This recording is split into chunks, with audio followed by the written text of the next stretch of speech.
Yes, you beautiful people. This week's episode is sponsored by Leedale Construction Support Services. They operate nationally in the UK. If you want a really good offer for a muckaway, aggregates, grab hire, demolition, high-ab, crane lorry hire, general haulage, road sweeper hire, plant hire, then visit leedale.com. Give them a call. The number's on the screen now, or visit them on the Facebook page at Leedale Ltd. Very fast response, very competitive rates. So let's get into it.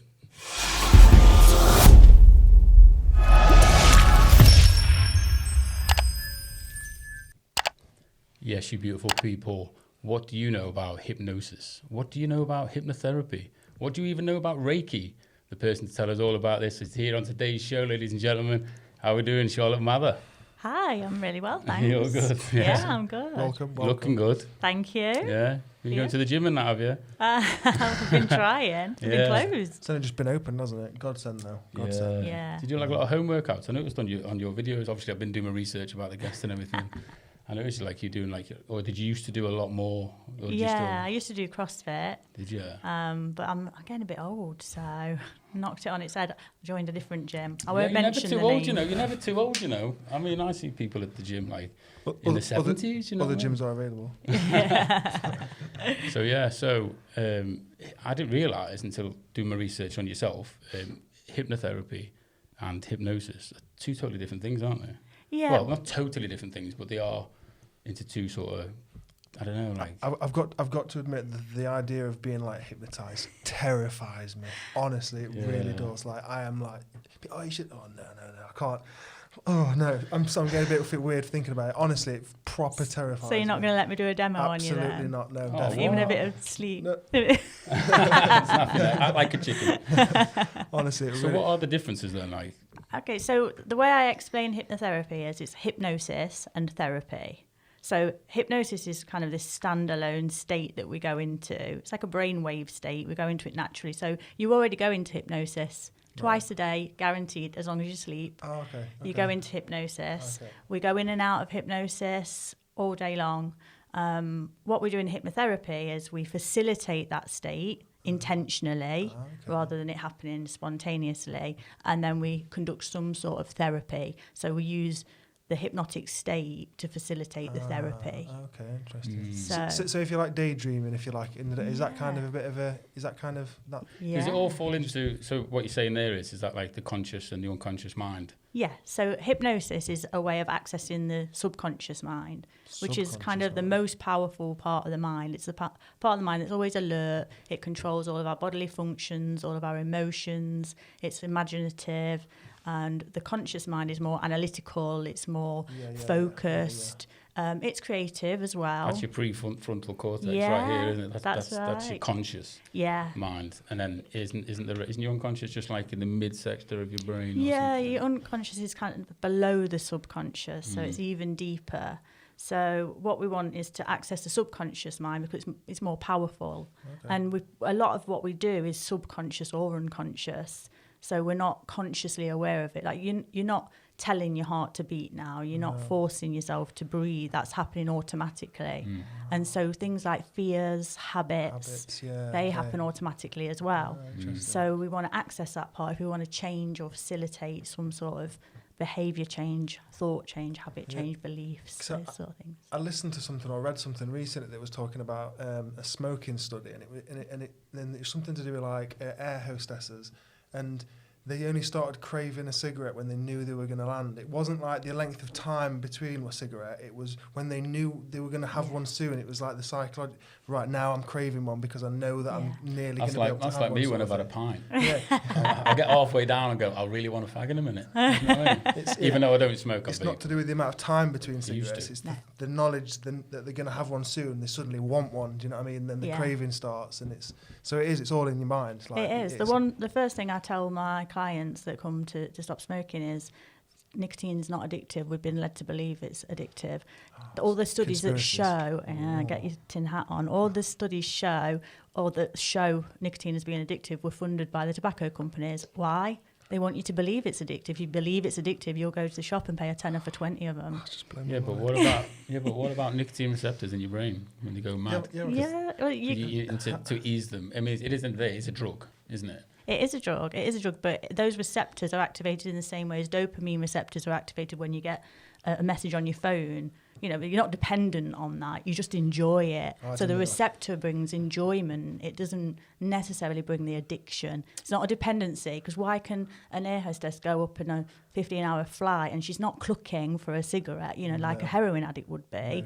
She just really wants one. She wants one, and it's when she gets closer to landing, then she's like, oh yeah, I need a cigarette. Oh, I really, really want a cigarette. And then the craving starts, because she knows she's going to have So this is where you come into play by changing people's sort of mindset. Yeah. So when you talk about smoking and habits, there's a habit loop. You need a cue or a trigger, you need a process or a routine, and then you need a reward, and that creates a habit then. Okay. So the cue or the trigger is the plane's coming in to land, or I'm having a pint, or I'm having a coffee. That's normally, the cue. You know what, red meat, I used to get it off red meat. And you know what, I've done it like you're saying about this trigger. I think it might have been because I read it. I read that, like red meat, and I went, yeah. And every time since I read it, when I used to smoke years ago, like I'd have a burger or a steak, I'd be like, I really want to fight. Stop eating meat then, mate. Oh, shut up. I will never shut up. But yeah, like the subconscious, like you say, it works well with sleep, doesn't it? Like, like I watched one of your videos and you were explaining like whilst you're asleep, that's the sort of part of your brain that's alive, if you like, this ticking over, giving you these thoughts, giving you these dreams, and obviously you can't really control them. But that's another thing I don't know, because sometimes I can control my dreams, you know. Can you? Yeah. Like lucid dreaming. Yeah, it's probably like you say, it's not deep. But yeah, lucid dreaming, and I'm always dreaming I'm flying. I don't know why. And sometimes I can't fly past people's legs, like the knees. I'm going, I can't fly high. Wow, we need a dream analyst. Yeah, that's what I mean. But is it true that if you like play stuff in your sleep, you'll remember it? Like sleep studying and all that kind of stuff. Yeah, like so I do a lot of subliminal audios for especially coaching clients that have got subconscious blocks, or we're trying to facilitate kind of a long-term change, because the subliminals go in below the conscious level of the mind, so there's no resistance. I can have someone in my hypnotherapy chair, and if you don't want to be hypnotized, I can't hypnotize you. You can't make someone be hypnotized. So they can resist consciously, and even if they think they want to be, if there's some sort of resistance there, or they think they want to change. And this is why, you know, I won't sit here and say smoking cessation under hypnotherapy is 100% successful, because it's not. I can do exactly the same thing on two people. One will quit, one won't. Hold on a minute, do you smoke? No. Imagine that, It's if the person kind of wants to allow you to go in and fix them, doesn't it, I suppose? Yeah, they've got to really want that change. They've got to believe that they can change, and they've got to allow the process to happen. Yeah, this is what I read about hypnotherapy. So, like, I mean... Would you be hypnotised? I've tried twice, and it didn't work. Only because it was one of these stage shows, right? Yeah. It was in Blackpool. So I went on stage, like, who wants to be hypnotised? I was there a few pints in, like, with my mate going, yeah, you go. I said, I'll go. So I went up on the stage, and he got loads of people in a line, and he was like, right, hold your hands like this, so you like cross your fingers, but keep your index fingers together, pushing, and he's saying to everybody, push. Everybody push as hard as you can. I'm going, I can't push any harder. And he goes, right, when I say let go. And loads of people were like, I can't let go. My index fingers are pressed together. And I just went like that. I went, what? He went, right, you sit down. I went, is that it? It's because I'm not susceptible or something. Maybe that was like the susceptible test. Yeah, it is. Yeah. It is. So I don't do those, because if someone's walked into my therapy room and they've paid me for therapy and they've requested it, there's very little resistance there. Of course, yeah. But whereas a lot of the stage shows, they work really well, because someone's gone to a stage show, they know they're likely to be hypnotised, they know they're going to get on stage, do stupid stuff, they volunteer. It sounds like you were coerced a little bit into it. You know, you were like, yeah, I'll do it, but your mates were pushing you a little bit. Whereas if you were like, yeah, me, you know, pick me, you'd be clucking like a chicken, you'd be swinging your top round your head. That's funny how you say that, because this girl that was screaming out me was with a fella, and he kept putting her hand down. She went, get off, I want to do it. And he went putting her hand down, and she went on, and she was still on there like 20 minutes, half an hour later. We sat down, and he was like, yeah, and every time I walk past, you're going to think I'm absolutely insatiable and all this. And she was like, oh, but you can't leave your chair. And the boy fellas going, what's going on here? And I was like, is he a stooge then? But they were only a young couple, you know. They must have only been about 20, 21, I thought. or she was just that susceptible. Like, Yeah. Yeah, a lot of people think that, they'll say, oh, it's fake on the stage shows. It's not. That is hypnosis. They want to go on stage. They're aware at some level that they're clucking like a chicken or barking like a dog. They're aware of it and they're okay with it. If they weren't okay with it, they wouldn't do it. And you'll see some stage shows, if you watch them closely, they'll give a suggestion and they might go, yeah, I'll cluck like a chicken. Then they'll give another one and it'll just literally be like that nothing was ever said, because the subconscious mind is rejecting that suggestion for some reason. And it might accept one and reject another. Yeah, I've read somewhere, I think it was years ago, like I read somewhere only 11% of the population can be like really susceptible, like they'll just yeah. So there's a scale of hypnotizability, if you like. Or is that a real word? Yeah, it's hypnotizability. It's in the dictionary. Word of the day. That's cool. And there's a scale, and so what you've got, you've got 100% of people. You've got about 10% is really suggestible. They're like the sleep, and they will literally drop just from the pure suggestion of sleep alone. And then you've got the bottom end 10%, which are very resistant. And I myself fall into that resistant category, because I've got hang-ups about being in control and I don't want to be powerless and things like that. So I will resist. I can hypnotise myself, but I won't let anyone else do it. You can actually hypnotise yourself? Yeah, all hypnosis is self-hypnosis. So but you can't. Do you ever put yourself in a proper trance and you can't get out of it or anything? So does that not work? So does your fella ever walk around the house and you're clucking like a chicken? Going, oh, she's done it to herself again. Yeah, it's standard morning behaviour.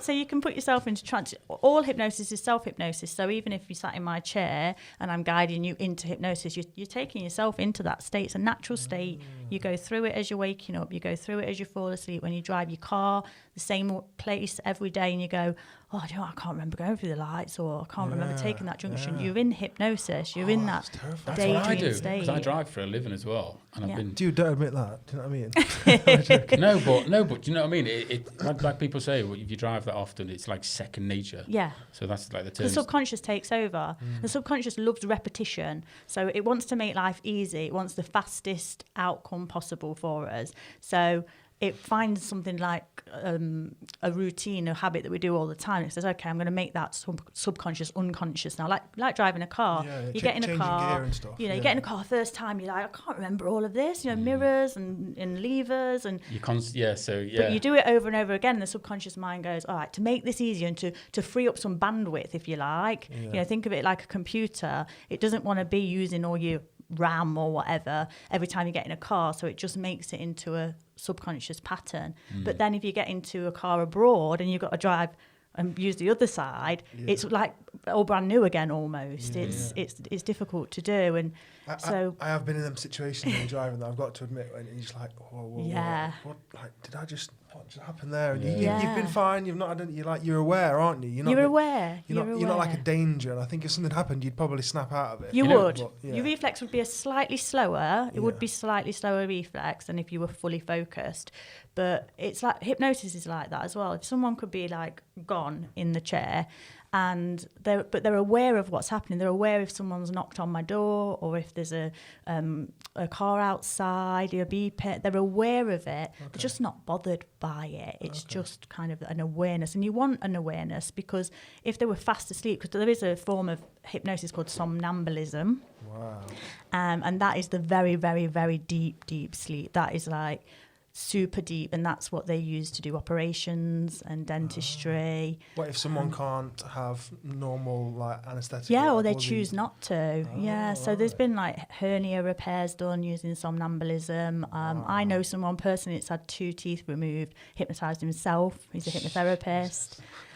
So you take yourself into that state, and you've got awareness of what's going on, but you can kind of turn off your pain receptors, and it's really powerful for pain. I want to know how to do that. I think a lot of people watching that go, how do I do that? I'm Googling that. Yeah, I'm having a tattoo done, a new tattoo on the 19th, and I'm going to have a go. Is it your first? I've got a few. You're going to have a go and not having pain relief? And I'm just going to try and see if I can switch the pain off completely. Right, okay. So I've done kind of anaesthetic of the hand, where you draw a circle with a pen, and you induce trance, and then you tell yourself that you're not going to feel pain within that circle, that there's just no pain, and then stick a needle through it. So grab the skin like that, needle straight through. Is that what's his name does?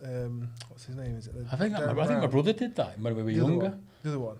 Oh, that guy. What's his name? The one that he did the eye on the. David Blaine. David Blaine, yeah. Yeah. Because he does stuff like walking on coals and that. People walk on coals. They can't I've walked pain. on fire. Have you? Yeah. Draw circles on your feet first? No. With that, you kind of use, it's more like language and NLP techniques. So swearing. So before you walk on fire, I went to Tony Robbins. He will get you really hyped up and get you to change your physical state so that you're in a state of euphoria, and then he gets you to anchor it. So he says, like, make you move. So you've got a move that you make, and it might be clicking, or it might be like, yeah, or mine was this. And then he does that over and over and over for about 12 hours of this conference, if you like, and then take you down to walk on fire. And then before you walk on fire, the music's playing, they're chanting. It's like, there was 11,000 of us. Jesus. And they were playing, my favourite is, dun, dun, dun, dun, dun, dun, yeah, White Stripes. Yeah, Seven Nation Army. So, and then we were all chanting it, we were all going, dun, dun, dun, dun, and it was like we were in trance. Yeah. Then you get to the fire, I was bricking it. I did not want to, just shaking. You get to the fire and they go, make you move, and you go, ah, and then you walk across the coals and you go, cool moss. And you just imagine it's cool moss and get to the end. I was about to say that as a joke, but that's what you really... I was going to say, what's that, like cool moss? Cool moss. And did it actually... I didn't feel a thing. Why cool moss? Why not cold grass? Yeah, it could be, but they just chose... Snow, yeah. Do you know what I mean? Yeah.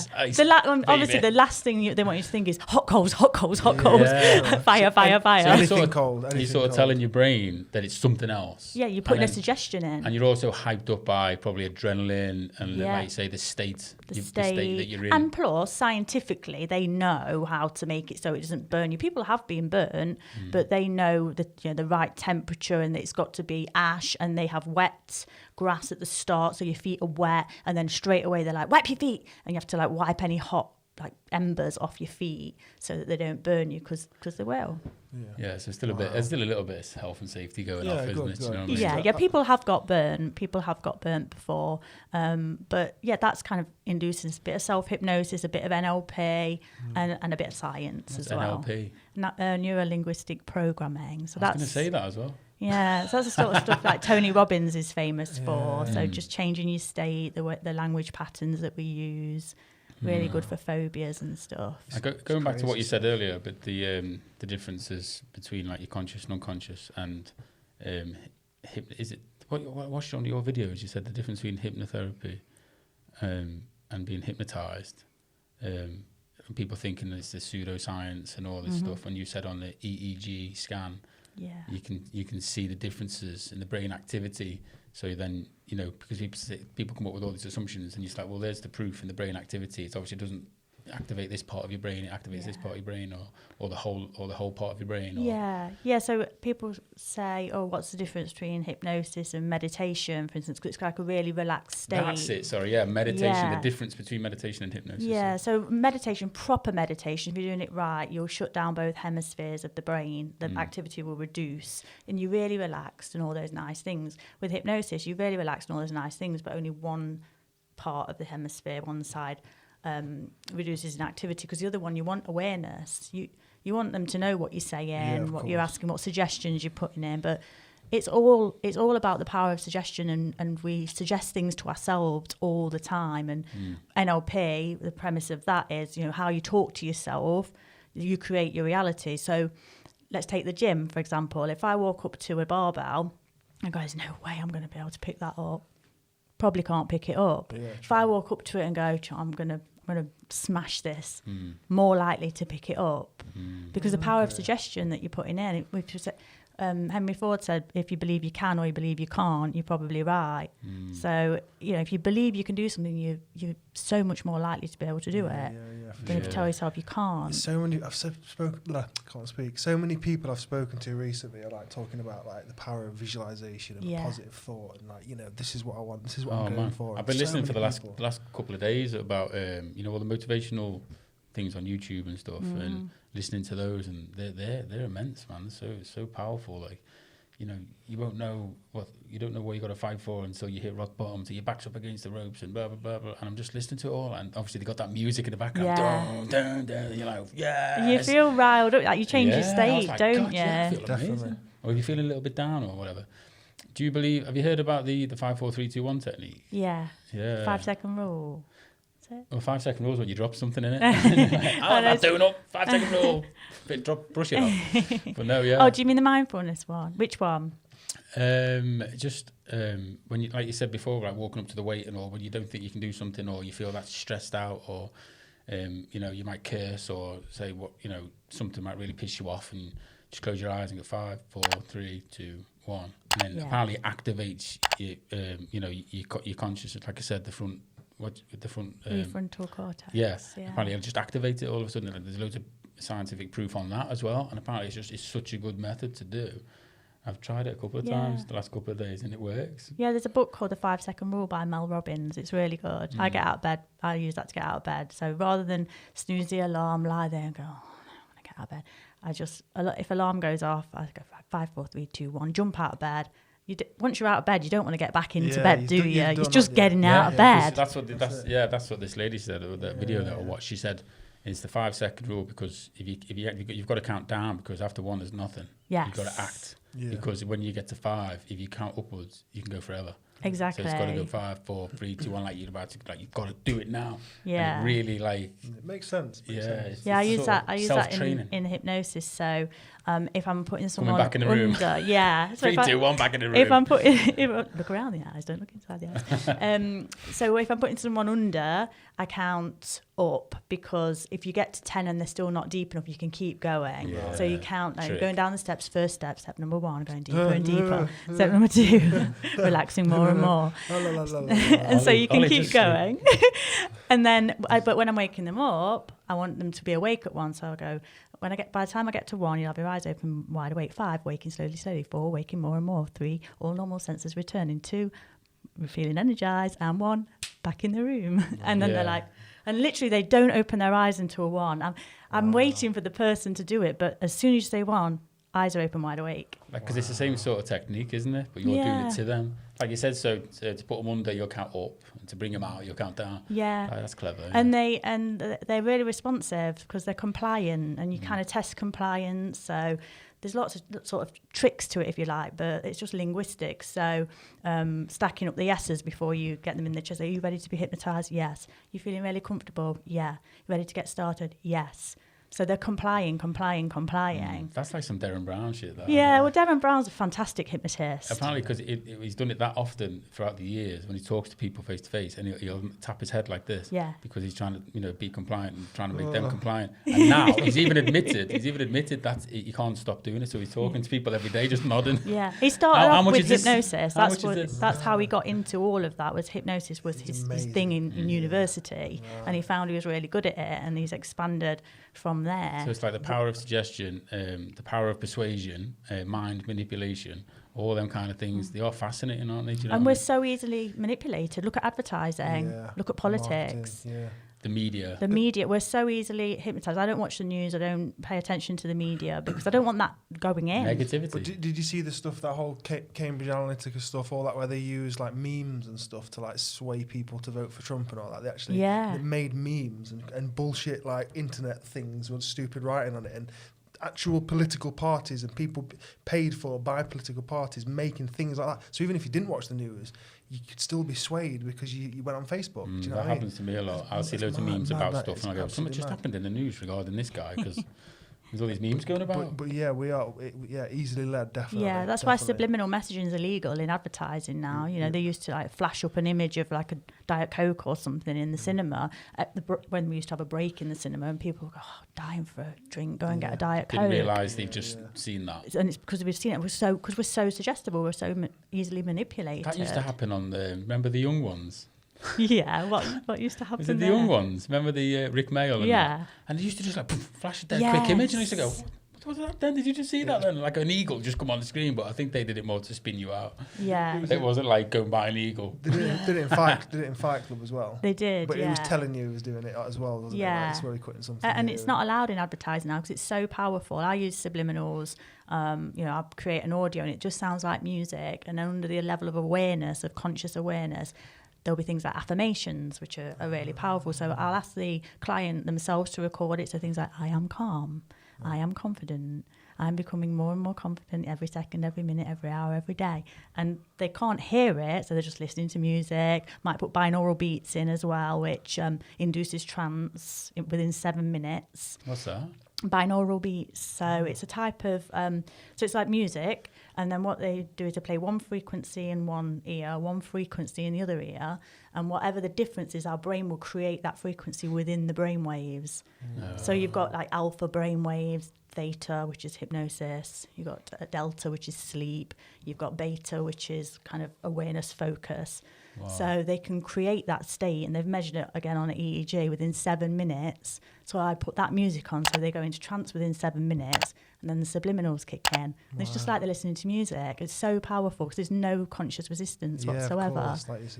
Wow. Isn't the brain amazing? Yeah. It is. It really is amazing. Have you have you listened to or read the Chimp Paradox book? Yes. Yeah, I love that. Love it. It's amazing. I'm just like a third of the way through it. I think I'm like a mind doctor person now. So I'm just like, I've read this. Are you a mind doctor person now? now? Person. I'm like, I've read this book. So yeah, but I'm sick of how many now. times you said the chimp.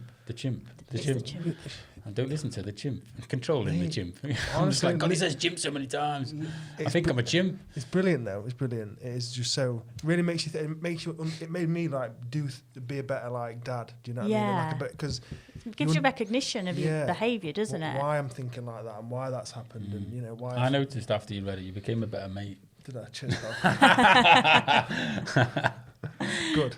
Yeah, and it's good because it puts it into a context or a way that everyone can understand and relate to as well. So definitely. People don't want to go around reading books on neuroscience, but that is effectively a book on neuroscience, and that's why you're like brain person. A brain doctor. I feel even smarter now. Yeah, no, it's yes. Like you said, it's made simple, isn't it? Yeah. For us to sort of comprehend. And relatable. Well, maybe not simple, just more relatable. Relatable. It was still like proper hard to understand and that, you know what I mean? I'm only joking. It's a fantastic book though. Made you cleverer. Made me much cleverer. Much more cleverer. And but no, it was like you say. It makes you sort of that, and like when you're in a situation like a road rage situation where you're like and then you realise that's the bit I'm at the book. It's a 90-year-old bloke who's like just dead, and you're just like, oh man, I just had a go at a 90-year-old bloke. I feel like a dick, because it's your chimp. Your chimp's like, So yeah, and you sit back and just think before you speak and things like that. That's what. Yeah, and always be aware that we're always talking to ourselves. You don't talk to anyone as much as you talk to yourself, but we talk to ourselves really negatively, like, oh God, I'm so rubbish. Oh God, I look awful. Oh, this is going to be awful. I can't do this all day long. And, no wonder we go around in such a tiz. No, you're right. I think people, especially in this day and age, like especially like after a year like we've had, people sat at home rocking in a corner sort of thing. Yeah, the world's dangerous. I'm not safe. I'm going to get COVID, or everything's gone to poo. Yeah, and then you've got people that are falling out about whether they should wear a mask, shouldn't wear a mask, and you've got families and friends group. I fell out with all my mates at one point. We had a WhatsApp group, and we're all just kind of clashing about stuff and our opinions on things. And I bet the next day you thought, because you wake up in a clear head and go, what was next that day about? I was like, the chimp did it again. Yeah, the chimp. Yeah. Box that chimp. Yeah, definitely. I need to. I need to give him a banana. Tell him to bugger off. So yes, this year and like the mental health impact that this year's had, on people and the drain and everything like that. It's really hard to. It's been a really hard one, hasn't it? It's been awful. Is that why you quit your main job? Because you had that much work going on with people's mental health. I quit my day job because that many people want you. Yeah. It's more rewarding what I do now. Yeah, it's like you said, it's job freedom, isn't it? Like Yeah. So it's the freedom, it's the being of service to people as well, feeling like you got some purpose as well. I don't think we said how long you've actually been doing it. I've been a therapist for 2 years. I was doing my main job and my therapy at the same time. Hard, because I had a 60-hour a week job, corporate. I know how hard that is. corporate evenings, weekends up here, seeing clients, and I loved that part of it. It made going to work such I bet it made a it drain. so hard, didn't it? Yeah, because sure. I worked in corporate banking, and I was very detached from the end user. So I didn't feel like, what good am I doing? What service am I providing? And so I always thought that I'd stay until next year because I was due a payout from a share save scheme, and I thought, I'll stick around till then. And the pandemic hit, and it was probably the worst time for me to quit a safe, secure job with a good income, with all the unrest and uncertainty. But you just get that feeling that I can do more good. That this is what I'm meant to be doing. Why delay it? I suppose as much personally, whereas it might have been sort of the worst time, I think for what you do for people, it's probably the best time, wasn't it? Because there was going to be more people that needed assistance and help and all that kind of stuff. So kind of a weird situation, but I bet you've not looked back now. Has it been? Not looked back. November has been my best month. I exceeded my corporate salary for the first time. Wow. I wrote November off thinking, we're coming up to Christmas, lockdown again. I'm just going to write November off and just ride the wave now until January when everyone fails at the New Year's resolutions. Bit of a suggestion there. See, she's trying to hypnotise us. And actually, in doing so, I don't know, I kind of took the pressure off a little bit, and it was my best month. People have a lot of time on their hands, with lockdown. We're not spending as much money actually because we can't go out and drink and eat and make merry, can we? And people also think, hypnotherapy and things like, hypnotherapy and to be hypnotised. Well, I don't know, maybe to be hypnotised, you have to actually be with that person, but hypnotherapy, you can just do it over Skype, can't you? Yeah, I do. I hypnotise people over Do Zoom. you? Yeah. What if they don't come out? Yeah. I would never, ever want to have a video chat or anything with you. You're like, how you doing? Yeah, I'm right. I'm terrified. Oh, I'm so scared of being hypnotised. Oh, yeah. Honestly. Because you've probably ingrained that inside you now. Yeah, I don't know. You will probably be able to to be hypnotised really easily. Do you know what I think it is? I watch a lot of films, right? And I've seen a lot of films where there's all them sleeper agents and someone they activate someone and they go and kill a load of people. I don't know. I just don't want someone to plant things in my head. It's not mind control. It can't make you do it. Maybe what you said earlier about the whole being in that bracket because of the whole control thing. I like things a certain way. I'm not saying I'm a control freak, but I'm an employer. I run my own business, so I'm not someone that likes to work for someone else. I like to, you know what I mean? So I suppose there's maybe that element for me as well. Yeah. Maybe losing control of my own. It's a really nice experience though. It's really relaxing, and it's just good to kind of let go a little bit. I've got an audio. Listen to that. No. You only need to worry if I fall into this voice and start speaking to you like this. Is this very monotonal? Yeah. Monotonal. So just start taking some deep breaths for me. I'll do it. I'll listen to it. Let me listen to it. Can I get hold of it? Yeah, it's on YouTube. Oh, is it? Yeah, I've got a YouTube channel. Yeah? What is it? Yeah, just my name, Charlotte Mather. And then it just comes up. All the links will be down. Yeah, and I've got one for sleep, confidence. My best one, the one with the most views, is motivation and energy, which I was really surprised about because I thought people would be tuning into. But it's got the word motivation in. Yeah, that's true. That's had, I think, over 1,500 views. And then I've got one for sugar addiction and all sorts. Yeah, I quit sugar for 9 months once, a couple of years ago. Yeah. And I've mentioned that a few times on the podcast before. But they're really effective. So you don't need me there. I don't need to be there. The sleep one, I have people saying, God, I've had insomnia for 6 years and I was out like a light. Wow, that's brilliant. Yeah. Really good. Yeah. I know I've tried to meditation whilst I'm in bed and stuff like that, and I've drifted off a few times, woke up and my phone's still going at 3 in the morning. I'm going, what's that noise? Oh, phone's still going. There's some guy still talking. I've done Headspace and stuff like that. Yeah. That was quite good. Yeah. A lot of benefit out of that, but meditations look, and it just feels like that. The difference with meditation and hypnosis, is a focus. You're focusing on something, on an outcome. With meditation, you're almost trying to clear the mind, generally trying to chill. unwind and and so when you said, can you hypnotise yourself? Basically, you go into meditation, but with a focus. So you'll go into meditation and you'll give yourself affirmations like, I am confident, I am, So you're still conscious? Yeah. Like you say, with the EEG and all that, and it's, different parts of your brain are firing.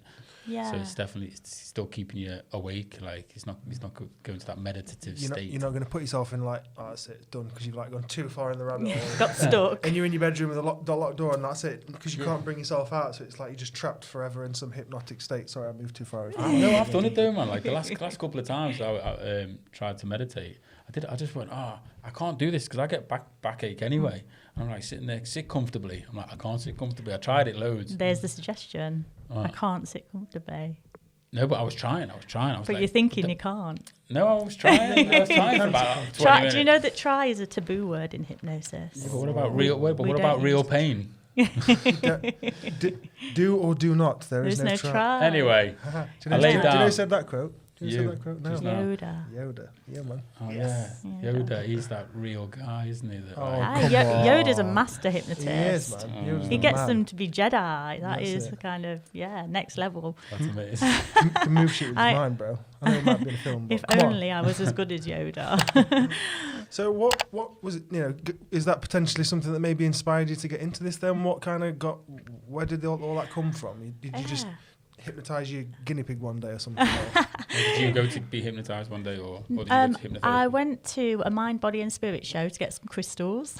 Right, okay. Is it citrulline or something? What's this crystal? Citrine. Citrine? Yeah. That's weird, because like I said, I watched that video and you said you got this crystal on your necklace. Yeah. And I was like, and you were saying to people like, girls, you just keep it in your bra, keep it in your bra. And I'm like, what? Keep it in my bra? I haven't got a bra. Well, no. I thought you said citrulline, because I take citrulline malate, which is like a training time. I was like, citrulline. No, citrine. Oh. Yeah. So it's a manifestation crystal, because crystals have a frequency. If you think about the world in terms of frequency, manifestation and law of attraction, that's why crystals are really popular. So I went to get some, and at one of these shows, they had kind of an events section, and someone was giving a talk on hypnotherapy. And I thought, you know what, I've always been interested in this, never had it, never actually been to a show, but really interested in the power of the mind and stuff. Mm-hmm. So my friend was with me, and I said, let's go and see this talk on hypnotherapy. And she's a bit like you, she went, don't let me be hypnotised. And I was like, I won't. I'm not going to be hypnotised, don't get me up on there. I was like, no, I won't. She went, I'm terrified of being hypnotised. So we went in, we sat down. He did a talk on hypnotherapy and what he does and what he's been able to help people with. And I was just mesmerised, which is an interesting word, because Frank Mesmer created discovered hypnosis, if you like. And really? That's why they call it mesmerised, Frank Mesmer. Wow. So I was really mesmerised because he was talking about one of his clients was referred to him from the GP. She'd been all around specialists. She was a young girl, 13, on crutches. She hurt her foot 2 years ago, sprained her ankle, still couldn't walk on this foot. They found nothing medically wrong with the foot, but she was in pain. She couldn't walk on it, still using crutches 2 years later.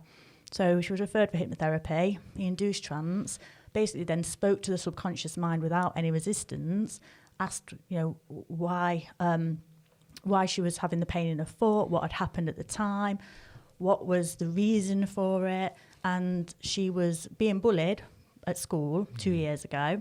She hurt her foot and then got the crutches, and the bullying stopped. Oh, wow. So in the subconscious mind, that was her survival mechanism, was foot hurt, no bullying. As simple as that. The subconscious is really literal. So foot hurts, no bullying. So she physically couldn't go without the crutches and walk on the foot. Wow. And it had manifested itself physically. It wasn't even like she was still pretending. Like in her head, could she... so she was actually feeling pain then? It was like psychosomatic pain. Right. Yeah, so she created it. She didn't consciously, no idea. She wanted to get rid of the crutches. She was a 13-year-old girl. She'd been hobbling around for 2 years. So they kind of released the block in hypnotherapy. I'm not entirely sure what he did. I wasn't there, but released the block. And she walked out of the room without crutches for the first time in 2 years. So I was like, this is so powerful. This is amazing. Then he said, we're just going to do a little demonstration. If you just all close your eyes, clasp your hands together, and and listen to the words that I say. So close your eyes, clasp hands together. I'm going, oh God, I hope I get hypnotised. I want to get up on stage and be hypnotised. Like I would love it. Did he pick your I'm mate? I'm ready. So we sat there like this. And then the suggestions were, imagine that your hands are tight like a vice and they're getting glued together and stuck together tighter and tighter and tighter. And imagine that glue's going through the knuckles. So all of this, he kept going for a while. And I'm going, yeah, I'm going to get my hands stuck together. Yeah, I'm going to get up on stage. So, and then he says, now open your eyes and he said, open your eyes and release your hands. And open my eyes, and I went, oh. And your mate was still there like that? And my mate literally went, really? and the fear in her face. And she was like, That's you, mate. She said, sure, my hands are stuck together. I went, shut up. She went, look, they're stuck together. I went, just pull them apart. She's like, I can't. It's like, just pull them apart. I went, she says, I can't. I said, well, I'm going to have to get him. She went, no, don't tell him. Don't tell him. And I was like, well, he's going to have to help you. No, just leave it. It's like, pull your hands apart then. I can't. Well, let me get him. She went, no, how are you going to drive home? She's like, okay, go and get him then. And he got her up. And he got her up at the front. That was it then. Yeah. And She's a chicken. He literally put his hand on her shoulder and went, and sleep. And she just went, I went, I was like, she's going to kill me. She's going to kill me. I went, get your phone out then. So I got my phone, I've got the video, started filming it. He got her to imagine that her hand was an iron bar and then brought her out of trance. Open your eyes. What's your arm doing? She's like, I don't know. Put it down then. And she's like, wow. Like, I bet she fell into that 10% where she does. She's way up. She's way up. So I bet you've had fun with her, haven't you? Yeah. Yeah, I've got loads more videos you don't know about. Well, I'm not allowed to do it, but I can literally go out and sleep and she'll go, really? and now? she's like, don't do that. Don't stop it. So she can't watch. Me out. She can't watch this video then. Well, yeah, she just did that then. And actually she didn't want to be hypnotised, so it's really strange. So on a level, she allowed it to happen because her mind is so suggestible. I'll give this a go. And obviously she must have thought that at some point to do it, to give it a go. Yeah. But like, so you've hypnotised her before. If she really didn't want to be, she didn't have to close her eyes and put her hands together, right? Yeah, so if she really wanted to resist, she should have sat there. So there's some willing right there from the get-go. And she's highly suggestible and it's great fun. Did you ever just go, she was like, God, she sleep. Turn this up. I want to watch what I want to watch. Sleep. You've got to be quite responsible, I suppose, with it. God, I'm starving, but I can't be bothered to cook. You'd have no mates left if you were just making them sleep and got your own way all the time. Exactly. Yeah, but did they remember what they've just done? Yes. So they do? Yeah, so when you go to a stage show... but what if you say and you forget everything? Then they'll forget for a while and the suggestion will wear off at some point. So you can't say for the rest of your life? No. You will be like this. Bam. No. Not really. So if you go to a stage show, they'll often suggest that they'll forget that they're up on stage and stuff, because afterwards they'll be like, what? And you'll show them a video and they're like, God, I can't even remember doing it. But then over time, the memories will fill back in. That's crazy.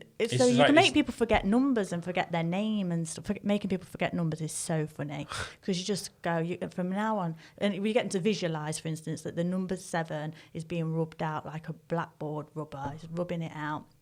And then you bring them out of trance, and then you say, how many fingers have you got? And they go, 10. Count them for them. They go, 1, 2, 3, 4, 5, 6, 8, 9, 10, 11. And they're like so confused. And they go, you've got 11 fingers. No, I've got 10. Okay, count backwards 7's instead. Gone. 7's gone. So it's gone out of the conscious mind. So they can't think consciously of...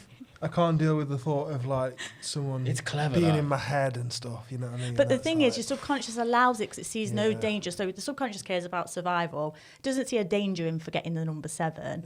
If I said go and jump out of the window to your death, subconscious is going to go, no, just ignore the suggestion. Like your self-defense mechanism kicks in and says, hold on, sort your head out, and you're like, what are you on about?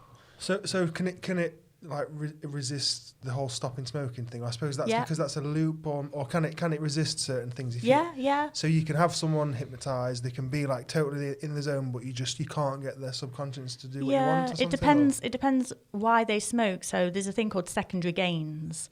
So a secondary gain is something that's subconscious, but you feel like you're benefiting from it. So a secondary gain of smoking might be that, or you get to go out for a break at work. Right, okay. I'm only using that as an example just because it's a very common thing that people get hypnotised for, isn't it? It is. And you hear of stories, I was hypnotised to stop smoking and I went out in my car and lit up a fag. Well, why would you do that if you really wanted to give up? Yeah, true. Why would you literally go out in your car and light a cigarette? In fact, I get my smokers to bring the cigarettes all with them, leave them there, and so they can't. So you've got to allow it to happen, and there's got to be no secondary gains to continue doing that aren't, if the secondary gains are stronger than the benefit of giving up, like if you or the desire. If you stop smoking, you only get half an hour lunch break. You don't get them little 5-minute breaks throughout the day as well. And you're thinking, well, I'm not going to, so it's another reason to stop smoking, isn't it? It's not just the addiction, if you like. Exactly, yeah. And to put it into kind of more, I guess, a more serious context, you might have a woman that really wants to lose weight. It's affecting her health, diabetes, making her poorly, worried about dying, leaving her kids. And if she resists the suggestions of not eating as much and reducing weight, then you can start to ask, okay, what are the secondary gains? And using hypnosis, you can speak to the subconscious and find out what's the benefits. And so one example might be that she doesn't want to have an intimate relationship with her husband. So thereby, by staying bigger, she's repelling him. Or it might be that she has a history of abuse and doesn't want to be attractive to men. So it's... So does that happen a lot then when you get down to the root core of the problem? Because people aren't going to openly admit stuff like that, are they? Like, they don't know. They often don't know that. So how do you find out? Like, how do you really find out that stuff? You do things like regression to cause. You do we do like a Watkins Bridge, it's called, and you invoke the feeling that they're feeling and follow the feeling back to the first time they ever felt that way. Right. So you and then reprogram it there. So another case of like not being able to lose weight was we regressed back to the first time they felt like the weight was going to be an issue or something, and so it could be something simple like being being sturdy and being strong, and so then the subconscious relates being heavy with being unmovable and being firm and strong, and so it kind of holds on to what it believes is supporting that. That's why I need to stay this big. That's why I can't lose weight, sort of thing, or whatever. Okay. That was on one of them motivational videos the other day. Some guy, but he sort of made a joke out of it about losing weight. He says, he says, I got told I need to lose some weight, and then I seen a skinny ass guy get hit down by a car, and I thought, you know what, if he was a bit fatter, man, he might have survived. So I won't talk about losing weight. I never discuss with my weight control clients losing weight. How much weight have they lost? How much do you want to lose? Are you losing weight? Why do you want to lose weight? Because whenever we lose something, is it ever a good thing? You lose money, you lose your car keys, you lose your job, you lose your mind, you lose a loved one. The subconscious goes, hang on, losing's bad. We're not going to lose, so I say reduce. Going to reduce weight. That's a good way. That's a really good, like little things like that, like you say, just changing the language that you use about certain things. Going to Slimming World every week, talking about how much weight you lost or going to lose or losing, week in, week out, and that's all you think about when you're on a diet: losing weight, losing weight. Like you said on one of your videos, when people say, "I'm trying to lose weight," I'm trying. It's the word trying. Not a fan of Slimming World, then. Not really, no. Other diet clubs are available. Or you could try hypnosis. So trying, we don't use that. So we don't ever say we're going to try something in hypnosis, because whenever we try something, it indicates that it's got a potential not to succeed. And trying's hard, right? We equate trying with hard. So when someone says, are you going to the gym, mate? Are you working out? You go, well, I'm trying. Have you been on your diet? Yeah, I'm trying. I'm trying to lose weight. I'm trying. Or people say, I'm trying this diet out. How's it going? Not too well. Are you losing weight? Yes, I am. Do or do not. There is no try. That is the best quote, isn't it? To say it is from like a fictional character is a really good quote. He's got some corkers, Yoda. Definitely. He's definitely got kind of the mind thing going on, the mind games going on. So let's talk a little bit about the manifestation, because it's funny, because before this year I'd never heard of that word really. Do you know what I mean? I didn't even know what it was, and this year, I don't know, on the socials and things, I must have heard it about 8 or 9 times. And I read up on it, and I was like, what is this manifestation? And a lot more people are getting to know what it is, to manifest something in your life, to ask the universe, and it shall bring. But it doesn't always bring, does it? Was it it was last week's guest, wasn't it? Yeah, Neil Huntley. He said, he was talking. Obviously, about you don't manifest like, I'm going to win the lottery. Yeah, because you're not going to win the lottery. Do you know what I mean? You might do. He says, chances are you're not. He says, you know, it's got to be like... You can't win the lottery because it's a game of chance, isn't it, as such? You can't, like, wish that. But if you want something in life that's an achievable goal, if you set that goal and work towards it, I guess that's where it'll come from. It's basically telling yourself something, isn't it, over and over, and believing it. Like, you've got to really believe down to the core. That's what's coming your way. So Yeah, the power of belief is so powerful. You know, I say to my husband that if I'm ever diagnosed with some sort of terminal illness, don't tell me I'm going to die, because if you believe it, if you've got 3 months to live, you've probably got 3 months to live. Do you know what, as well? I always think that because, do you know, you hear of people all the time, stories, well, I mean, not all the time, like daily or anything, but I've heard of quite a few stories where someone say, yeah, well, my uncle or my grandma or whatever, you know, they just got a bit poorly and they went to the doctor and the doctor's like, oh yeah, it's cancer, or it's this terrible thing and it's gone undiagnosed, you've only got 3 months to live, and 3 months they were dead. Yeah. And it's like, well, I wonder if they'd not gone to the doctors. Have you ever hurt yourself but not realised how bad it was, and until you look at it, it didn't hurt? Yeah, children do that. Yourself. Yeah. Children do that. They see the blood, they go, how's my arm? I caught my foot in bike spokes having a croggy. And and I got off the bike and I didn't know, and my mum said, what's wrong with your foot? And I looked down and it was bleeding, and it took a minute for it to register, and then I was like, it really hurts. And it's, I mean, a bit like it's shock, but it's the not knowing. It's the not knowing how badly something's hurt. I guess as well, when you get those like Shaolin monk people where they can like they can kick them in the nuts and whatever, and they don't feel it because they can like switch kick them in the nuts, and they can do all that stuff, and they can like, you know, punch glass. Like mind over matter, isn't it? That's like crazy stuff. I've had a lot of clients that have come maybe to manage their weight or for something else, and they've mentioned being in pain. One of them walked in with a stick and I really struggled to sit down. So, what's wrong? I've got 2 bulging discs in my back. There's nothing they can do about it. I'm on oxycodone, and there's nothing they can do really. And I was like, well, do you want me to help? Do you want me to do something along with the hypnosis? Well, yeah, if you can. 4 sessions. She has now lost about 3.5 stone and doesn't walk with a stick and doesn't have any pain. And the neurologist that she sees are like, this is amazing. Wow. This is amazing. Another lady had to come off morphine to have some tests on morphine for a reason, in a lot of pain. She was terrified. I'd got to come off because they can't do the tests, but I'm going to be in so much pain. We did some pain protocols. She hasn't gone back on the morphine. Even after the test. So that, you know, that's amazing, isn't it? That's absolutely amazing. We're pumping people full of these drugs and they could have hypnosis and use the power of their mind. Yeah, it's really scary, isn't it? Because people have a lot of problems with these drugs as well, don't they? Like, I don't know so much those. Yeah, they're all, most of them are addictive, aren't they? Yeah, they're all opiates. Yeah, morphine, oxycodone. And so, you know, and all they're doing is masking the pain, and they come off the medication, and actually the pain's worse because the receptors, now it's registered again. Their own pain relief is twitched off. It's similar with depression as well. When we start taking antidepressants, we stop producing our own antidepressant. So we stop producing those chemicals in the brain because we go, oh, actually, we're getting this externally. We won't bother making it anymore. To simplify it. And then you try and take the antidepressants away, and they're like, boom, depressed. I think it's like with anything in life. If you start wearing glasses, your eyes start giving up a bit, don't they? And it's like with a lot of things like that, definitely. Yeah, it's like lads at the gym. That just reminded me, you know, they injected themselves with testosterone and all that, and the testicles shrivel up to like peas because they're not producing testosterone anymore. The body's like, oh, we don't need these. Don't need it anymore. And then they'll come off. Yeah. And then they'll feel like a woman. And they'll have to take...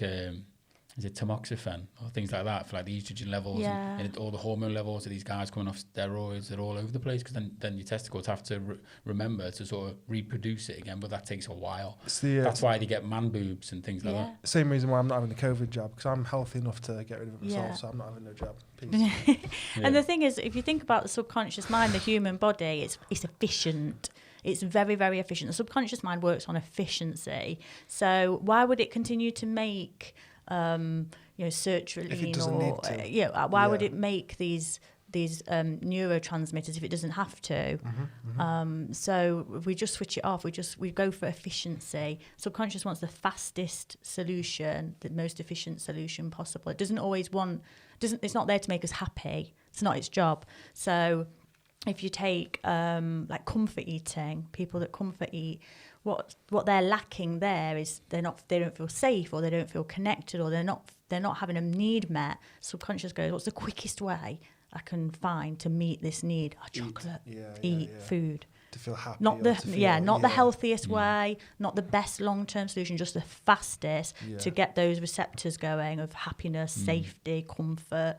Doesn't care and like you about say, the you'll rest. crash off that because it's that addictive sugar, and then like an But then hour gotta have later, more.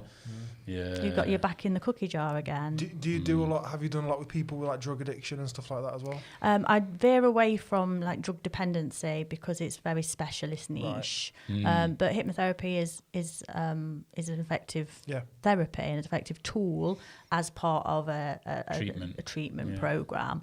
But I prefer to pass those cases on to someone with more specialist skills. Things like dependency, eating disorders, things like that are very, very complex. Is that what you like to do, or is that what you? That's what I'll pass on. They need like a real good multidisciplinary team of therapists. What would you say your specialism is then, in terms of what sort of ideal clients? What do you? What sort of niche? Yeah. Right. Yeah. Within that sector, if you like. Within everything else. hypnotherapy. Everything else.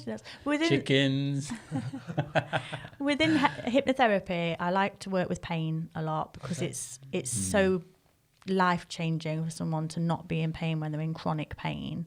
So people that have been in pain for a long, long time, the pain's not going to go away through medication. They've got maybe long-term conditions, fibromyalgia, slip disc, things like that. Yeah, so that side of things makes it really rewarding for you as well. So that's why like you say, that's probably why you've leaned more towards liking to do that, because that specifically to get to good job satisfaction. And I love the stuff to do with mindset, so anxiety, confidence, those sorts of things as well.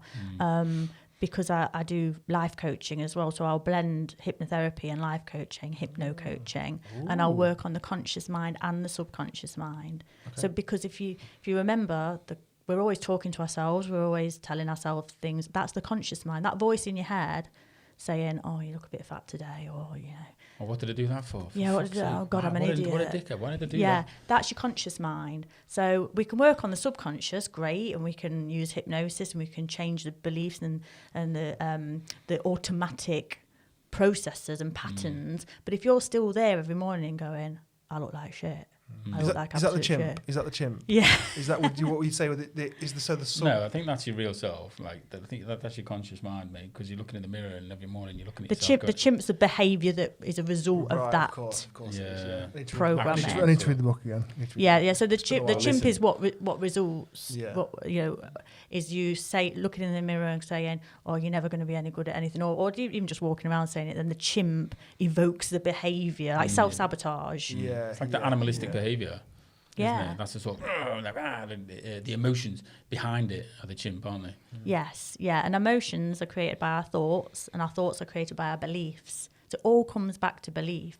So you've got your belief, it creates the thought, creates the feeling, and then you get the action or the result. So if you control the belief, get to the core, stem from there. And that's what hypnosis and hypnotherapy is really powerful to do. So with hypno coaching, we'll work on the belief system using hypnosis and dealing with the subconscious, and then the thoughts and the feelings, we can also work on at a conscious level. So doing things like meditation, affirmations, those sorts of things, journaling, they're really powerful to work on the conscious voice in our head, if you like, that sabotages the rest of it. I don't think that's awesome. I don't think we really covered much of the manifestation though. Oh yeah, manifestation. What do you want to know? I don't know, just for people that don't know, just tell people exactly what it is, because I didn't learn about it this year, so what exactly is it? So manifestation is using the power of belief to bring something into reality or into effect. Yeah, so this is when I watched your video about that, then I thought, are you like a spiritualist? Do you have like sort of spiritualist sort of tendencies as well? Then do you lean more towards that sort of side of things, like the mystical side, like more woo? Yeah. So are you religious or anything like that? No, but I believe that there's a source power, and I believe that energy. I believe that we're all interconnected through our energies, like a web that connects everything and everything. Well, all your neurons fire, don't they? When you, that's why people can do things in someone's peripheral vision, and then or yawn, and then the other person will yawn, and like things like that. And you're like, why did I just yawn? Because he did over there. Oh, he did over there. Do you know what I mean? Like you're picking up on stuff without you even realise that you're doing it. So your neurons are firing it, and all I don't know where I read somewhere, like with all the cells in our body, don't they carry like either 0 point something volts or 1 point something volts each one, and or something? We carry all this energy inside us. Like scientists even say, like when you die, what happens to that? Because we've all got this static charge inside us. We've all got, energy never goes; it just transmutes. Exactly. So does it get grounded? And that's you just want to believe, brother, don't you? You just want to believe. That's why people say, "Oh, spirits are in this room," or like if someone died in this room, or in electricals because it's energy and things like that. But anyway, I'm veering off track a little bit here. So so you believe in something like something a little bit spiritual when it comes to asking the universe. Yeah, I believe there's like an unseen force. But do you believe there's a science behind it, though? Yes, I do. That's the difference. So quantum physics. Yeah, so you believe there's some sort of science that we're not aware of this science yet, because like they say, we only use so much of our brains anyway, don't we? Yeah, and we're not receptive of it. So, if you think about light, I think, can we see I want to say something like 8% of the light that's present in the universe. But then... or let's say colours. So let's say we can see 100 different colours, and a dog might be able to see 25 colours, and a hippopotamus might be able to see 200 colours. Okay. We're all just receiving reality, perceiving it in a different way through our like antenna. Imagine that we've tuned into a radio, and we could tune into more channels, and someone else can choose into less. And I think that when people are psychic and things like that, they're just more receptive. They're just tuned into more of what's happening in the universe. That makes sense. Yeah, because like you say, all like animals and insects and stuff, everything's at that like slightly different level, and how everything perceives the world slightly different. Even time. So some creatures will perceive things in almost slow motion, and that's why they're so fast and reactive. I know about that. So we see it in so many frames per second. I don't know if it's like 60 or 120 frames per second. As a human being, and flies can see in like 700 or 800 frames per second. So when we squat a fly with a squatter, that's why most of the time it'll move out the way. They'll beat us because it like this guy said, he's an expert on it. He says, to them we are slow motion, because they see in that many frames per second, they can see us coming like literally like that, like so slow. So how quick has Mr. Miyagi got to be to catch that fly with chopsticks then, mate? Do you know what I mean? That's got to be fast, hasn't it? Mate, he's got fly eyes. So he's like spiritual, isn't he? So maybe he tunes in. He tunes into. He closes his eyes. You can hear it. So how? I mean, well, so you, in fact, say how's this year affected you? You actually kind of went whole hog into this during this year, haven't you? So most people have said that they've been sort of in a way negatively impacted by this year, but I suppose you kind of can't in a way say that, I suppose, really, can you? No, I feel like I'm living my dream. Right. Despite what's going off, it almost as not as a result of, but did COVID play a part in you leaving your job, or were they looking to reduce staff numbers or anything like that? Or? No, I think it was more, I realised how short life could be, and that if I was waking up every day and spending my day not being the happiest, living my best life, if you like, what am I attracting? Law of attraction, everything's a frequency. If you wake up and jump out of bed and go, today's going to be great, and you put some Greatest Showman on, best soundtrack ever, you dance around. Which one? This Is Me? All of them. They're all amazing. I used to like the remix. This is me. And so you're gonna have a better day. You're vibrating, your frequency's higher. Yeah, you said you wake up every day with a smile. Smile, on your face. but is that forced? Because I try and go. It doesn't. I'm like trying to crack a smile in the morning and go, hold on a minute, let me have my coffee and I'll be able to smile. It doesn't actually matter if it's real or not, because if you do still a proper invoking smile, that sort of the emotion. It sets off neurochemicals in your brain. So if you wake up and get out of bed, people, just wake up and smile. Most people get up, alarm goes off, and they go, and they snooze it, and I don't want to get out of bed, and then they have a rubbish day. I do that initially, but then I also my alarm's off, and for them few minutes I'll sort of like psych myself up and like you say, be happier. Like, come on, like it's a new day. It's, you know what I mean? It's just be grateful that you're here to live out this day and do what you need to do and make other people happy and reach out and just and then you start shouting on Snapchat about 5 o'clock in the morning and waking up 5 in the morning. Oh, why are you so I start loud? work at 6, so I'm up at 5. But But you wake up naturally, don't you? You don't have an alarm. Yeah, I just wake up naturally. Is that because you used to go, shut up? I thought one of the but this bonuses is job freedom, yeah, you see. I'm not going to have an alarm I again. don't book a client in before 12. Yeah. I used to, when it was summer, I'd wake up naturally about 5:30, but it's about 7 the light? now. Yeah. You don't have the curtains opened here, or have you even got curtains? Yeah, I've got blind. I have got one of those Lumi lamps. I'm not using it at the minute because it's an alarm, but it does like a sunrise naturally, and they're really good because you don't wake up with like one of them. Lumi You can lamp. set, if you've got the Dead Philips good. Hue smart bulbs, you can set them to. Oh, his house is all Google. The other day, he put on his Really he had his Christmas tree behind him on Snapchat. He went, "Hey Google, Christmas is over, cancelled. Christmas is cancelled," and his lights just went off. Brilliant. Because he's just got Google everything. All his blinds go up and down. Is that Google? You've just turned my Christmas tree off, mate. It's fine. Hey Google. No, stop doing that. You'll be setting everyone's stuff off. Hey Google, subscribe to the Fresh UK podcast. Good one. What's just that? Sorry, everyone. Is that mine? No. Even though I've got it on silent, Google's still listening. Google's always listening. Google's always listening, always. Yeah. I've completely lost my train of thought now. Too worried about your Christmas lights. I know, mate. I'm worried it's going to be going off in my house. Oh, so on about waking up and morning. Yeah. Yeah, because if it's supposed to be like so much better to just allow your body just to naturally wake up at your own time and your own pace and not be forced to wake up. That's when you know your body's had enough sleep. Yeah. So most people, when their alarms go off, they go, shit, I knew I shouldn't have gone to bed at 12 o'clock. But if you think about it, you've probably been forced awake every morning of your life, pretty much. Get up for school, get up for work. That's why I love a Saturday, man. Sometimes I get up at 9, 10.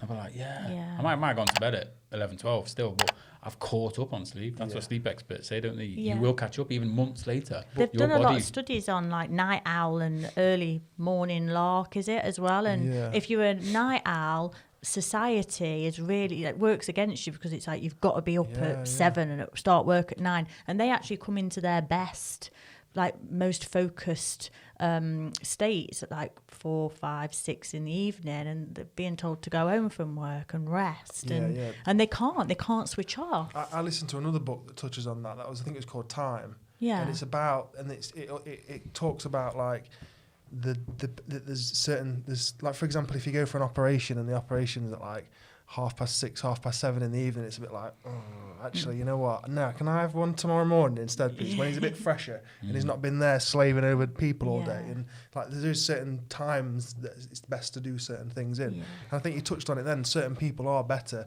at different times, at different times. Not everyone's a morning person, and the world's against you if you're not a morning person, unfortunately. Definitely. There's a book called Why We Sleep by Matthew Walker. It's like a really in-depth book around sleep. It's so good, but it makes you scared not to sleep because it's so important to sleep. Definitely. Is that on the Audible? I think so. I'll have to listen to that. Yeah, and it really talks about how important sleep is and the effect lack of sleep can have. And it's amazing. It fascinates me. The benefits like what of happens in your sleep, and like your brain will like consolidate and file and sort of defrag the information that it's had over however period of time. I can go on for a few months. They've tested that, and all of a sudden you will crash. And even if you're up and up like 4, 5, 6 hours a night, and you eventually you will catch up. Your body needs to catch up, like recharge. And they did all these tests and stuff on mice where they played like a high pitch and a low pitch, one for right, one for left, and there's the reward at the end, whether it was cheese or whatever, I don't know. And they played this tune over to the mouth. All these mice, I don't know how many. So they found the cheese by the noise, and then when they put, I don't know if it was a EEG or something over the little heads, but whilst they were asleep, the same tone, say it was and then while they were asleep it was and it was really fast. He said faster than you could even say it, and that's how fast the brain works. When you're asleep, you're processing so much information so fast. Well, I think that's why we dream, isn't it? Because we're like processing what we've done, and then it's like, but they're learning in the sleep. These mice are visualising certain things whilst you're doing it all, and that's why certain things that you might have seen or read pop into your dream. Because that's why they say, sleep on it. Yes. Just sleep on it and do it in the morning. In the morning you go, God, I've just thought of the answer. Yeah. The amount of times I've had an issue at work and I've been sat there for hours and I'm just like, I just cannot figure this out. And you just go home, you come back the next day and you go, done. Yeah. Like within, it happens so many times that does. Mm. We're not You meant. go out for a walk through the woods, Yeah, no I do shoes all on, the time, and then standing in dog poo, send comes him- back and goes, that's it. I send think it's him- the smell of dog poo, like bam. It's sending you thousands of voice notes, mate. That's what gets off my chest. We're not meant to sleep like we do either, are we? We're not meant to like do the whole, what is it, however many hours, and then do 6-7 hours sleep and then do all that again. We're meant to sort of break it up a bit more, aren't we? I think we benefit from having like a nap, Yeah. nap. Everybody does, right? I'm getting to that stage now, though. I never used to sleep in the afternoon, and I still don't like to. And I'm at that stage now where I'm fighting it. Like on a weekend, if I just sit and have a cup of tea, and I'll go, oh, it's like 2 o'clock or 3 o'clock, and I'll be like, oh. I can't nap. I can't do Really? it. I can't do it because Can't when I do wake up, it spins me out. It's when I wake up, I feel terrible. I feel really groggy. And Yeah, but you've probably gone over, like, there's a set time. Yeah, haven't you? you've gone through more than one sleep cycle. Yeah, I think I've heard that on average they're in 45-minute 45 cycles. minutes, yeah. So you might have gone over 45 minutes, and then you've gone deep, and then something will wake you up. I've never in my life, I don't think, ever managed to have a nap and wake up going, I mean, I never. Like ever, your dog. ever. Stretch it out. Never, Stretch your ever, toes, ever. stretch your paws, mate. Never. I do a power nap hypnosis. Oh, no. No. Do you? So that's what I'm Yeah. saying about meditation and that. So if I came to you for a bit of hypnosis, hypnotherapy or hypnosis, I'll probably be asleep. Do you know what I mean? If I've got to close my eyes and you go deeper and deeper and deeper. I like I say with meditation and that, maybe it's because I'm tired as well. Yeah. And like I said about my backache, so I'll lay down. Find a comfortable position. All right, I'm laid down. And I'll just go, that's where I wake up hours later and go, what? Yeah, I've only had one person fall asleep on me, and she worked nights and shifts, and So closing her so eyes. she literally she'd worked nights, looked after the kids all day, came to see me. Yeah. And So fell this asleep. is why I said eventually that might have been the pinnacle point where the body wants. As soon as she's closed her eyes, she's that knackered. Might have been doing it for a couple of months, and she's Yeah. like, bam. But she had fantastic results. She had amazing results because your subconscious never sleeps, so it was listening. Your ears don't turn off. I've tried to listen to. There's a really good book, mate. I meant to suggest it to you, but it's an American Woman on Audible. So I don't know if you can handle that. Well, I've not got a problem with all American women. I don't know what you're implying, mate. You know what I No, mean? 'cause I don't know. It's weird. It was strange for me. I had to slow it down a bit. On Audible you Yeah. can slow it down. I was thinking it was on 0.9. I was like, she's too fast, and she's using really big words. Scouse, And innit, so. it's called Slow it down, mate. It's called the. I know you think I'll be able to talk that fast when you're listening, but no, Your it's, brain must work so quickly, man. sometimes, yeah. That's why I can only have one coffee a day. But no, it's called the Critical Thinker's Dictionary, Right. and it's like it's all about being a critical thinker. And it's so interesting. Like he said, you're not born a critical thinker. A critical thinker is made. And she just talks, gives you loads of examples and this and the other, and it's really fascinating because to think of things from outside the box, Yeah. from a different perspective than what you normally do or whatever. You need to, honestly, mate, it's really good. I thought for years that I was like, I can't learn anything else. My brain's full and all this. And then, like, a friend of mine got me, like, listening to a few audiobooks, and I absolutely love it now. Like, just learning about all that kind of stuff. It is dead interesting, isn't it? And Yeah, when the- I the actually brain's read, it's the fascinating. rocking of the eyes as well. I think I just hypnotised with Oh, no, I can't read a book. I That's can't why read a people book. read in bed though, don't they? Because Yeah, it does send fall them off to asleep. sleep. I can't read books. Well, I can obviously read books, but I can't get into it. I have to listen to the book. I have to listen to the audio book. If I'm reading it, I just drift off and I'm just in a different world. I can't like concentrate at all. I think that's just generally like the result of like the internet kind of generation, kind of person. Yeah. We're giving everything in tiny little snippets, aren't we? When do you ever read a massive big chunk of text on the internet ever? And I've sat in front of a computer for the last God knows how many years of my life, so everything that's been delivered to me has been in tiny little snippets. So you try and read a book suddenly, and after a few paragraphs, it's just your brain just can't. And some people are visual learners, some people are like auditory learners, and some people have to kind of touch things Yeah, to they learn, are, don't they? We're all different. Yeah, That's why definitely. they say, like I said to Neil Huntley last week, I said, because he calls it his diary, but he writes thoughts down really fast. He'll just write a quick, and he carries it everywhere with him. And like I said to him, it's like when like you said, people process things differently, and when he would have a thought, by writing it down, it will stick. Do you know what I mean? Because you've actually there's something You're else. processing it twice. So Yeah. you're thinking it, you're writing it. If you then read it out loud, As you well as process 3 it a times. third time. Yeah. Because they do say it commits to memory better, doesn't it, when you write things down? Yeah. Yeah, that'd be why then. Cool. Yeah, because your brain's having to process two functions. I just can't read my writing, so it'd only be twice no, for I me. can't read my writing. And that's why people say, like, with the 3-time rule as well, don't you? With to say something 3 times, you get it in your head. You know Yeah, what I mean? repetition. Subconscious loves repetition. So if you just say, I can't forget that milk from the shop today, say it once, you're probably going to forget it. You say it a few times, you might not. It's probably why kids become obsessed with like certain characters on TV, because it's like the kids' TV shows are repetitive, aren't they? They'll say and do the same things over and over, and you watch them as an adult, you're like, oh my god, kids like, and then you come to the end and you go again, and go not again. Yeah, and they want that character on everything, you know, all the clothes, all the toys, everything, you know, and it's because it's just drilled into them, and they just become hooked on it. I think, definitely. Mm-hmm. Either that, or they just do it to really irritate the parents. It's so interesting, isn't it? Like how the brain works, like you said, and all the tricks and things. So are you still learning yourself about all this? Yeah, it'll never be done. Never be done. So it's not just like when you know how to do this and you know how your brain works there. It's not just you're done. No, is it never. Is it an evolving kind of thing? Like, are we still your people? What am I trying to say? Do you know what I mean? Like the people that you learn from, and like the institutions that you think she's like a witch or something. You're a wizard witch. Your people, your kind. Are they still evolving the techniques? Yes. Yeah, right. So it's not like this is the book of how you do it now. We just got to learn from it and keep just getting better at it. It is a evolving kind of thing as well. Yeah. So there'll be techniques and stuff that people do now that they didn't do 5 years ago. Yeah, and we learn from latest neuroscience and things like that. So I use a technique called memory reconsolidation, where it's neuroscience. It's only about 20 years old, so relatively speaking, it's cutting edge. And that's where 20 years ago we used to believe that when we had long-term memory, so if something's taken from short-term memory into the long-term memory, it's called consolidation, memory consolidation. When that process happened, we believed that long-term memory was then indelible, like it was there forever. Right. 20 years ago, they discovered that actually we can use a process to reopen that memory, change it, reconsolidate it, so you can change beliefs, you can remove fears. That's fantastic. It's amazing. Yeah, like, that's amazing. That's fantastic. That's why I don't want to be hypnotised. That scares me. Like open stuff up and change this and like, what's your name? I've no idea what my name is. Yeah, Jesus, and using that, she didn't keep that door open. Really she closed it. and using those sorts of more kind of cutting edge techniques, really powerful, really powerful results. So maybe like another 10 years, you might be able to go deeper. Yeah, like deep I root of this. don't doubt it at all. Do you reckon one day you'll be able to say you'll forget it forever and it's never happened?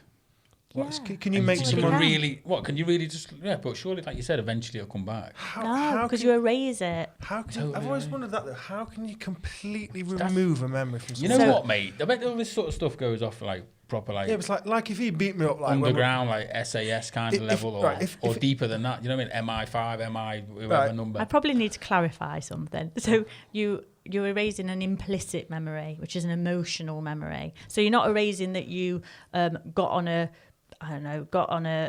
a car crash. Right. You were in a car accident, but you erase the implicit memory, the emotional learning. So cars are dangerous. My survival is at risk, so I'm going to be afraid. You remove that feeling, you remove a belief. So the emotional attachment to whatever. Yeah, but you can still remember the event. So if he beat me up when we were kids at school, for example, and every time I see him, made you scared of Scousers. Yeah, made me scared of Scousers. And then maybe I was just scared of him. Right? Yeah. And every time I saw him, I'm like, oh shit, and I panicked, for example. Yeah. I'm trying to use that so I'm not like, Stop telling everyone I used to pick on you, man. So back at school when he used to bully me, right? He didn't used to bully me. I was loads bigger than that, whatever. But let's just say that he did, and I had that memory. And every time I then saw him, I was afraid of him. You could stop that emotional learning. Okay, fantastic. Yeah, but I would you still remember he picked on you, but I wouldn't remember. Right, okay. You wouldn't be bothered. That's the bit you remove. That makes sense. Yeah, because it's not like getting the Men in Black. Yeah, the nebulizer. Hey, check this pen out.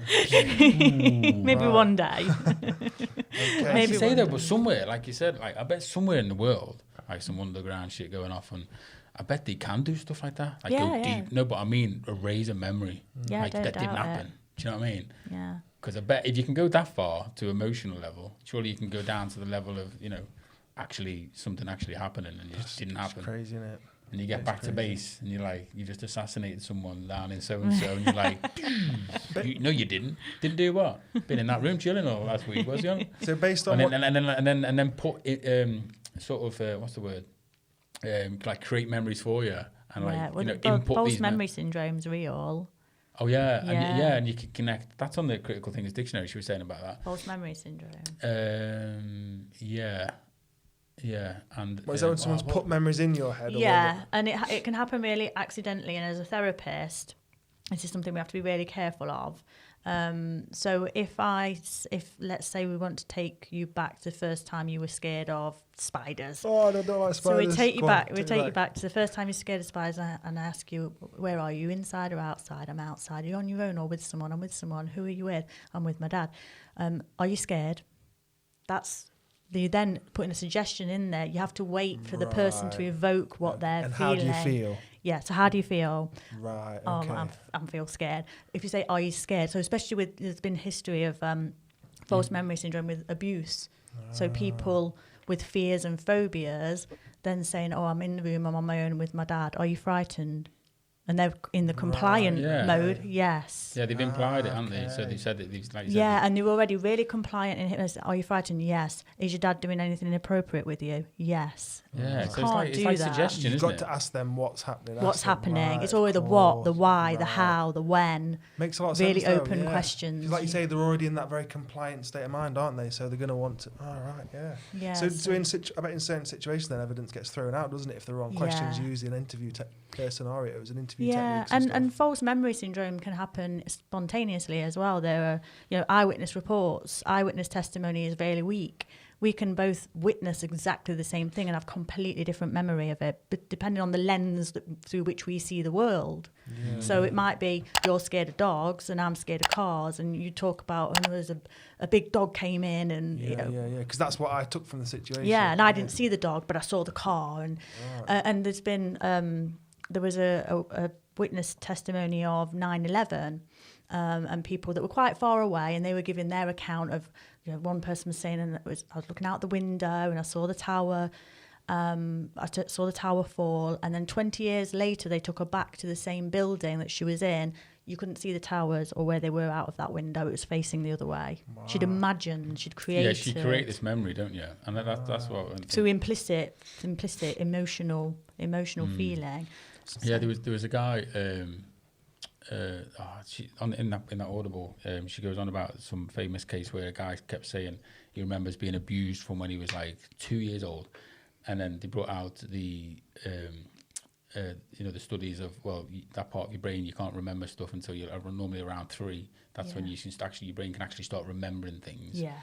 And then they asked him all the questions, but in his head he truly believed he can remember these things, but he created this memory, and none of it was true. And like she goes on about that in the book, and but she uses loads of examples with this. Like people create this memory.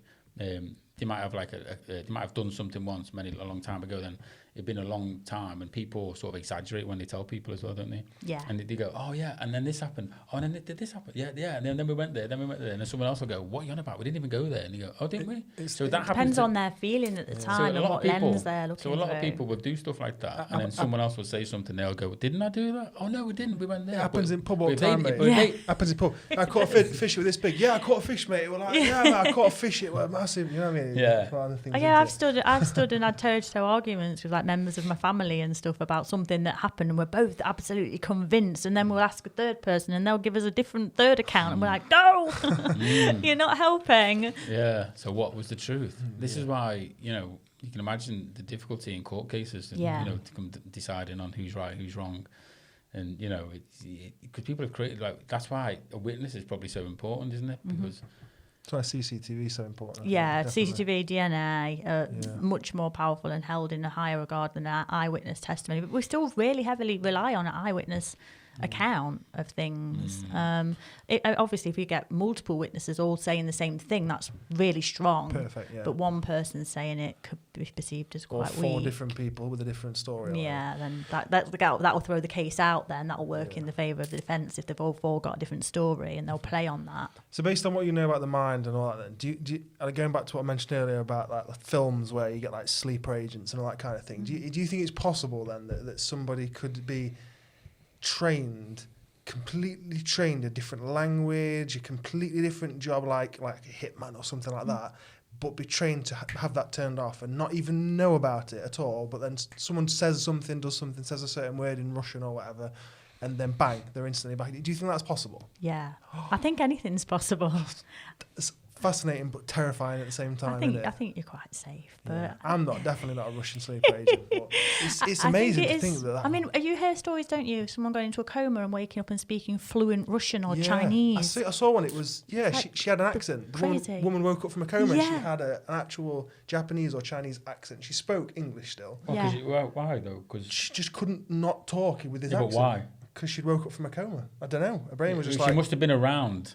No. Like the surroundings. No. She just woke up and she was I was going to say, because she was in a Japanese hospital for 10 years. No. You know what I mean? Then it would have made sense. Like, she's here, this like input. Absorbing it. But no, people that have had no exposure to another language are fluent, absolutely fluent. And I think that lends itself maybe towards like past lives. And because we talk about energy and it never disappears, it's just transmuted. What if part of that energy comes through to another person? Oh, now we're going deep. Yeah, now we're getting really woo. I've heard this though, Where did you hear this? The other week someone was saying something like that. And like, you know, when kids go, oh, I used to be this and I used to be that, because a kid's mind is more open to this sort of behaviour, like this sort of energy and stuff. So where was I going with that then?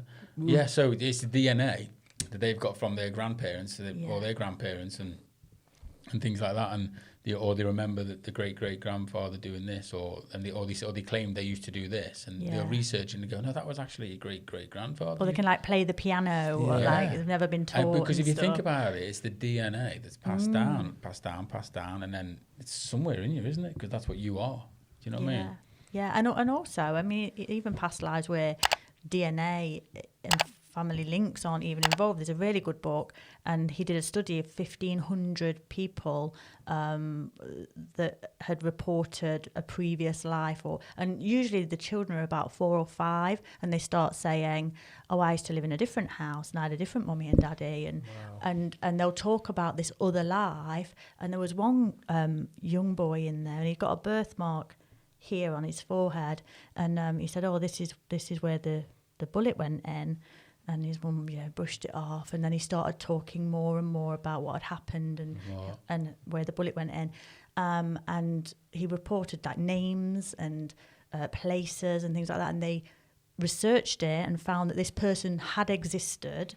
This person whose name he said, like John West or something, had existed, and that he died through being shot in the head. Wow. And the bullet exited the back, and they shaved the boy's hair off, and he had a birthmark at the back of his head as well. Way. Wow, that's spooky. Get out of here. Wow. And there's quite a few. There's 1,500 examples that he's researched. Yeah, and they can actually evidence it. Yeah. Yeah, but that's something else. That's something else. We're not talking hypnotherapy now. No. But that's not even like a passed down gene. No. That's an actual mark. That's something else. But when you think about it, if these genes been passed down, they would have been before he got killed. Obviously, it's not about genes. I don't think, though, is it? It's about something more than that, because energy is never lost, is it? It's just can become something else. Yeah. Like mist becomes like rain. Everything. It just changes, doesn't it? Everything just changes. Paper, if you set fire to it, the paper, the energy that created the paper's not gone. It's now in the soot, and it's now in the vapor. Yeah, and then it's in there, and it becomes something else. Like they said, when we die, we're from the earth. We go back to the earth. Yeah. You know what I mean? That's definitely. Yeah, so the energy is transmuted, and I think that school of thought prescribes to the fact that the energy holds a memory or holds some sort of code, if you like, and some people can understand that code, can correlate it into something that means something now, and it's like, it's not scientific, but it can be evidenced. But it could be scientific. We just don't understand the science behind it yet. I think there's something there as well about like when people say that they've maybe seen or heard ghostly things. I think that can be like almost memories, the buildings have got, and that sounds a bit weird, but like, do you like really old buildings? Like this one. Oh yeah, like this one. To be fair, the people say they often hear like things that from, and it could be that the building's got some kind of energy or some kind of memory from it. And that's getting a bit deep, but I've heard of that being a thing as well. Yeah, and psychics that will give you messages from beyond the grave, and they'll tell you things, and they'll know things they couldn't possibly know. And I'm a bit of a skeptic almost, but less so as the years have gone on, and I've seen evidence of it. I saw a psychic that I follow on Facebook giving readings via Facebook Live to people that were just commenting, and she asked a woman to go up the stairs into a house, described the wallpaper, told her where the wardrobe was, asked her to open the wardrobe. In the bottom would be the box, and there's the ring that you've lost of your grandmother's. And she opened the box and found a ring. But the psychic described her house. Wow. And she's there on Facebook Live going, yes, I have got, red flowery wallpaper. Yeah, yes, I have got a wardrobe in the top, left-hand corner of my room. And That is mad, isn't it? Madness. And you think, where's the the scientific part of me doesn't want to believe it. It's like, I want evidence, but then you see Can't something process like it. that. Like, what? You can't. Our little chimp brains can't process the stuff I, like I, that. I just instantly think they've hacked my phone or something. I'd be like, right, turn all the electrical devices off. Sweep for cameras. Yeah. Sweep for bugs. We had Grant Harris on, didn't we? Was that was number 3 on the podcast? That was quite He said, interesting, when he does the live shows and stuff, 'cause he's a Psychic medium. Yeah, psychic medium. And he said, oh yeah, it's like the other week, he just just talking dead sort of blasé about it, and he said, yeah, the other week I just went towards this woman and said, I don't know, I've got this so-and-so next to me, just wants me to give you a cabbage. And she just broke down and cried. He said, well, can I ask why? I said, going to say, surely you ask people, like, why have I got to give you this cabbage? He says, because John said, well, on his deathbed, if I come back, I'll give you something random like a cabbage. Oh, wow.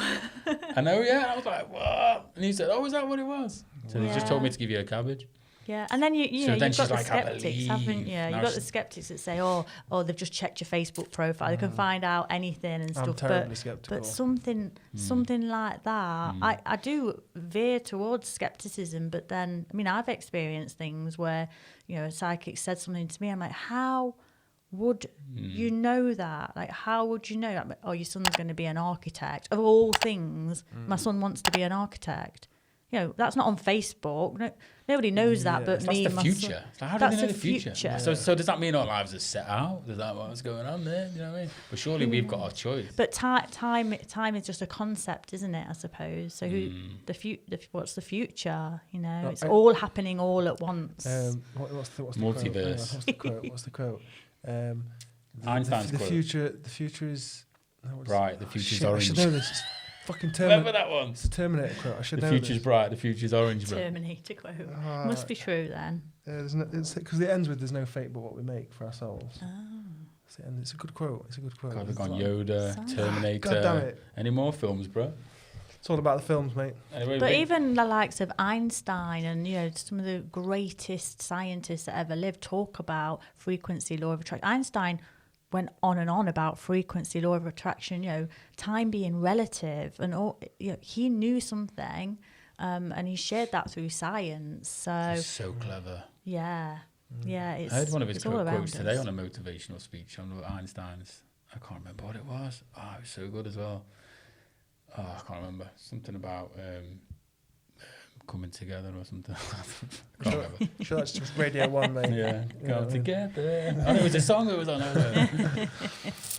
But no. Is there anything else you want to add to it though? We've been going for a while, Yeah, no, it's been good though. I But think covered everything. yeah. So and some. yeah, if anybody wants to Yoda. find you, then are you available? In terms of can people book online or? Yeah, I've got an online booking system on my website. Great. Cheers. AxiomHypnotherapy.com. How'd you spell that? We'll stick link below. AXIOM. It means accepted without question. Oh, very good. I like it. Fantastic. Well, we'll put links to that on all your social medias and all that kind of stuff, so people can find you and book. And YouTube, people can have a yes, listen. Of course. Yeah, Which will be your name. Yeah, so you can go straight from this video after you've liked and subscribed to our channel, of course, over to Charlotte's channel. Definitely. It might even be a suggestion video on the left. Do you know what I mean? Yeah, it might be. Yeah, Could but be, I don't know if we could can come do that. We'll try and figure that out if we can. So. No, it's the algorithms, mate. Yeah. So yeah, well, thank you very much. That was really, really interesting. Actually, it was really good. I think I'm quite interested in all that stuff and the whole chimp book thing as well. So yeah, it was nice. It was a good conversation. Very good, man. I really enjoyed you being there. Yeah, Went really quick, didn't it? It did actually. It goes yeah, fast when you're having can't fun, doesn't it, Charlotte? Do you know what I mean? Yeah, thank So I you think for we've having me. all definitely. Well, I've certainly learned some stuff today. So thank you very much for that. And Me too. We'll have to have you on again in probably another few months or whatever. or see how some you point get on next with year. stuff. I'll Yeah. bring some more new neuroscience. Yeah, but as long as you don't hypnotise me though, because that is genuinely Yeah, but terrifying. next time we get Ollie hypnotised. We'll have to put some warnings at the start of the video. You know, warning: this video may induce hypnotherapy. Yeah, I've already put all the trigger words in there, so you'll go easily next time. I'm genuinely terrified. That's mint. What do you It's mean not. sleep? Trigger words Google. Hey, When he goes home, Hey, he'll just go, "Hey Google." Just go into Google like, yes. that'd be the worst. That would. I'd literally walk in my door, bang. But anyway, and on that note, so yes. Yes. Hope you enjoyed it, people, and don't forget to like, subscribe, and leave us a comment down below. Do you know what I mean? Tell us what you think. So yeah, Charlotte Mather, thanks for coming on. Thank you very much. That was Thanks for wonderful. having me. Brilliant. Nice See one. you. Take See it you easy. later, guys.